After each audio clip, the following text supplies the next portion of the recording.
Hi అండి అందరికీ. ఈరోజు జున్ను పాలతో ఈజీగా ఎలా జున్ను చేసుకోవాలో చూద్దాం. ఈరోజు ఈ పాలు ఇలాగా బాటిల్లో వేసుకుని ఫ్రీజర్లో మనం స్టోర్ చేసుకుంటే 6 months వరకు మనకు నిల్వ ఉంటుందండి.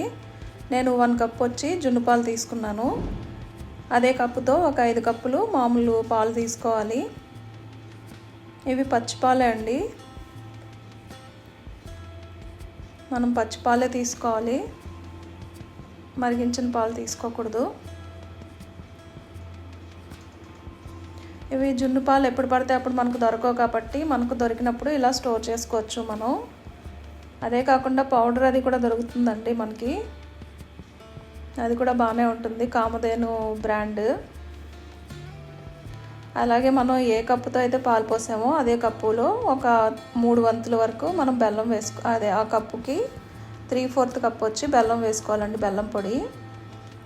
పంచదార మిగిలింది వేసుకోవాలి. మనం పాలు క్వాంటిటీ కాకుండా కొంచెం ఎక్కువ వేసుకోవాలి. షుగర్ పై వరకు వచ్చేలాగా వేసుకోవాలి. అంటే ఒక కప్పులో 3 వంతులు బెల్లం, 2 వంతులు పంచదార వచ్చేలాగా చూసుకోవాలి. ఇంకొండి పాలు కన్నా మన పైకే వచ్చినాయి కదా. షుగర్ ఇంకా కొంచెం ఎక్కువ తినేవాళ్ళు అయితే 1.25 కప్పు వరకు వేసుకోవచ్చండి. మేము మీడియంగానే తింటాము, మాకు ఇలా సరిపోతుంది. బెల్లం అది కొంచెం కరిగేలాగా మనం బాగా మిక్స్ చేసుకోవాలి. తర్వాత ఒక 1/2 టీ స్పూన్ వచ్చి మిరియాలు, ఒక 3 ఇలాచీ కూడా మనం దంచుకుని పొడి వేసుకోవాలండి.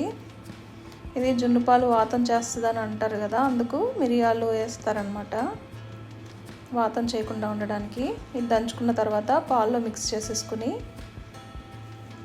బాగా మనం మిక్స్ చేసుకోవాలి, పాలు అంతటికీ పట్టేలాగా.